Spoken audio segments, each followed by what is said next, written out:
والعاقبة للمتقين. أما بعد فأعوذ بالله من الشيطان الرجيم. بسم الله الرحمن الرحيم.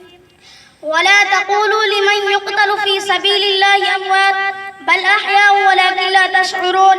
وقال النبي صلى الله عليه وسلم الحسن والحسين سيدا شباب أهل الجنة. صدق الله العظيم. بقول الشاعر نہ یزید کی جفا رہی نہ زیاد کا ستم رہا، نہ یزید کی جفا رہی نہ زیاد کا ستم رہا تو نام حسین کا جسے زندہ رکھتی ہے کربلا.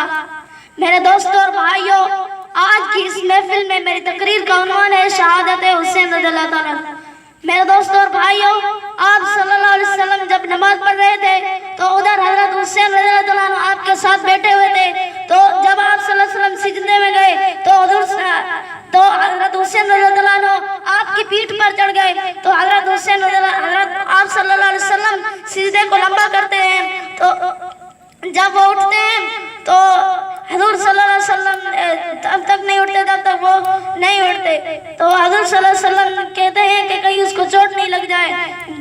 میرے دوستوں بھائیوں، اس سے معلوم ہوتا ہے کہ حضور صلی اللہ علیہ وسلم کو حضرت حسین سے کتنی محبت تھی.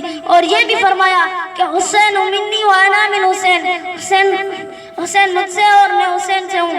ایک دفعہ کا واقعہ ہے کہ حضرت حسین اور حضرت حسن رضی اللہ تعالیٰ عنہ کشتی لڑ رہے ہوتے ہیں. تو حضرت صلی اللہ علیہ وسلم حسن کو داد دے رہے ہیں. تو ادھر حضرت بی بی فاطمہ رضی اللہ تعالیٰ عنہ فرماتی ہے کہ اے حسین، اے حضرت محمد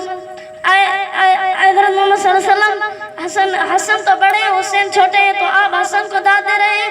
تو حضور صلی اللہ علیہ وسلم فرماتے ہیں کہ میں دیکھ رہا ہوں کہ حضرت جبریل امین علیہ السلام حضرت حسین کو داد دے رہے ہیں. اس سے معلوم ہوتا ہے کہ ہمیں حضرت حسین کو حضور صلی اللہ علیہ وسلم کو حضرت حسین سے کتنی محبت تھی. تو ادھر شاعر کیا خوب فرماتے ہیں، کہیں سے کنکریاں تو کہیں سے پتھر نکلتے ہیں، میدان کربلا کھودو تو ساری سر نکلتے ہیں. انجام وفا کیا ہے سوچا نہیں کرتے، انجام وفا کیا ہے سوچا نہیں کرتے. مومن کبھی حالات کا سودا نہیں کرتے. یہ رسم سکھائی ہمیں حضرت حسین ابن علی نے کہ سر سجدے میں ہو تو تلواروں کی پرواہ نہیں کرتے. وما علینا